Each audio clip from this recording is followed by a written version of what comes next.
जब आप किसी काम का फल सोचने में डूब जाते हैं, तो क्या आप सच में उस पल में उस काम को जी रहे होते हैं या सिर्फ भविष्य की कल्पनाओं में खो जाते हैं? सोचिए एक पल के लिए। कुरुक्षेत्र के रणभूमि में जब अर्जुन ने अपने सामने खड़े प्रियजनों को देखा तो उनका गांडीव हाथ से छूटने लगा। उनके मन में केवल एक ही विचार था, इस युद्ध का परिणाम क्या होगा?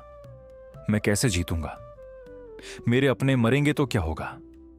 फल की चिंता ने उन्हें इतना जकड़ लिया था कि वे अपने कर्तव्य, अपने कर्म से विमुख होने लगे थे। उनकी भुजाएं कांप रही थीं, उनका हृदय विचलित था। उन्हें बस परिणाम दिख रहा था, प्रक्रिया नहीं। और तब भगवान श्री कृष्ण ने उन्हें एक ऐसा शाश्वत सत्य बताया जो आज भी हमारे जीवन की सबसे बड़ी पहेली सुलझाता है।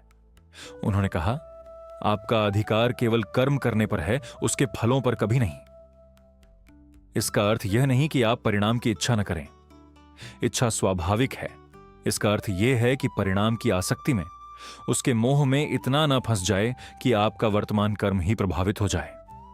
यदि आप एक बीज बोते हैं तो क्या आप हर पल यह सोचते रहते हैं कि कब फल आएगा, कितना बड़ा होगा? या आप बस उसे सही खाद, पानी, धूप देते हैं, उसकी देखभाल करते हैं और प्रकृति पर छोड़ देते हैं? यही कर्म योग है।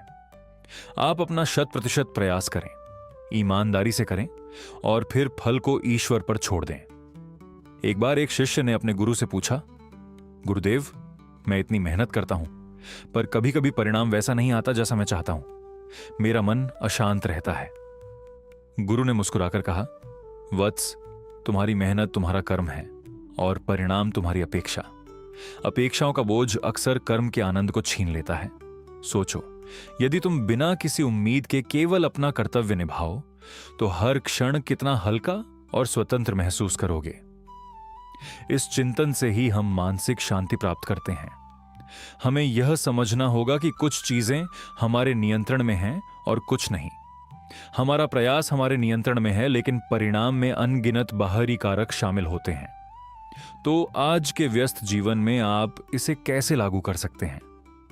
सबसे पहले अपने हर काम से पहले एक पल रुककर यह तय करें कि आपका कर्म क्या है और फल क्या।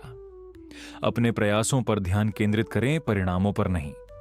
जैसे यदि आप एक महत्वपूर्ण प्रस्तुति दे रहे हैं तो अपना सर्वश्रेष्ठ प्रदर्शन देने पर ध्यान दें, यह सोचने पर नहीं कि आपको प्रमोशन मिलेगा या नहीं। दूसरा, हर छोटे काम को भी पूरी जागरूकता और संलग्नता से करें। अपने दैनिक कार्यों में कर्म योग का अभ्यास करें। खाना बनाते समय, ईमेल लिखते समय, बच्चों के साथ खेलते समय आपका पूरा ध्यान उसी पल में हो।